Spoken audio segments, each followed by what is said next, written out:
When other cartoonists that I meet for the first time hear that I'm doing a comic adaptation of James Joyce's Ulysses, they look at me at first like my head's on fire.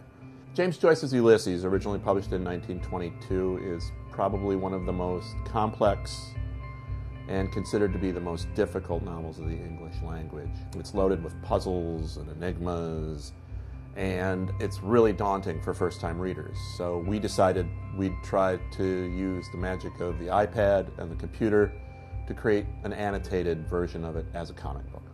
It's certainly one of the most influential books of the 20th century, and it changed everything that came after it. Joyce's text yields itself to hypertext and annotation models. So it forces us to kind of step outside of what we would normally see in a comic book situation. At first, it does not seem to be a natural combination, Ulysses into a comic form. But when you think about everything that Ulysses does with narrative form, and everything that Ulysses does with the idea of character, with the idea of narration, comics gives you an incredibly flexible platform on which to represent all of those changes and all that innovation.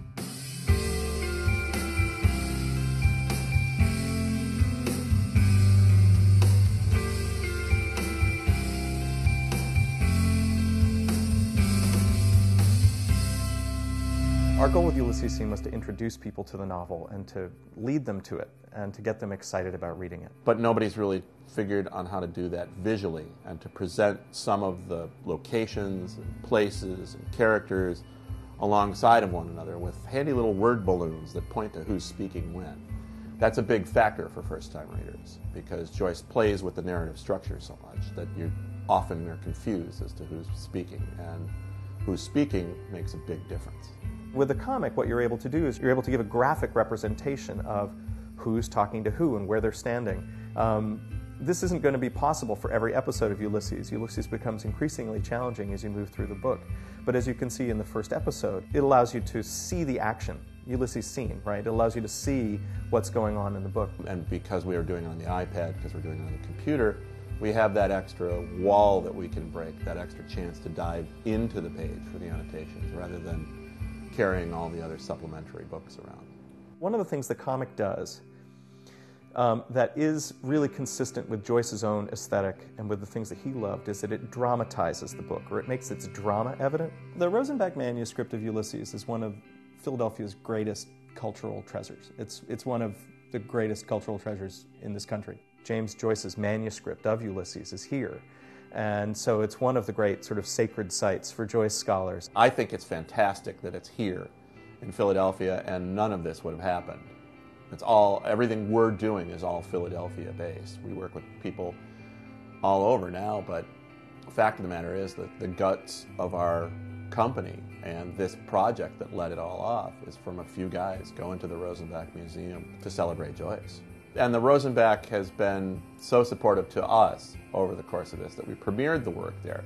So if the Rosenbach was sort of the maternity ward for Ulysses' scene, the Irish pub down the street, the Bard's, was definitely the home it grew up in.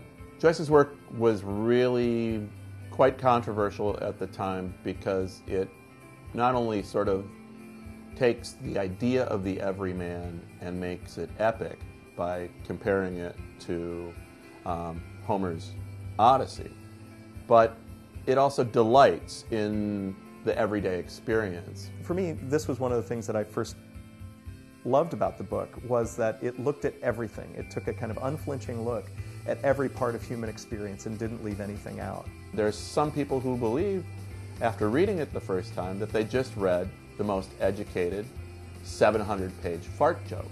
But we heard back from Apple that even though they would allow mature content within the use of language, and even though they carry James Joyce's Ulysses in their own iBook store, they don't allow any nudity on any of their applications for the iPad. And we felt that those images were going to be available to people on the website so that the fundamental integrity of the project wasn't really being compromised. We felt that the work that they wanted us to take out was important. We felt that it really added to the episode, but it was their shop. We were surprised that Apple had such a tin ear for the fact that This was Ulysses, which represented for so many people the struggles of an artist against forces of censorship.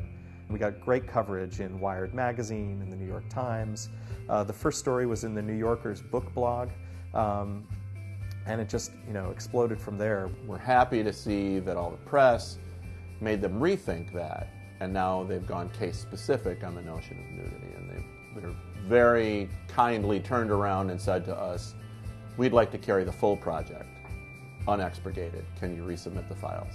They may not really have realized what was going on with the history of the book, and that to have that situation occur again just before Bloomsday, the recognized Joycean holiday everywhere in the world, was not in their best interest.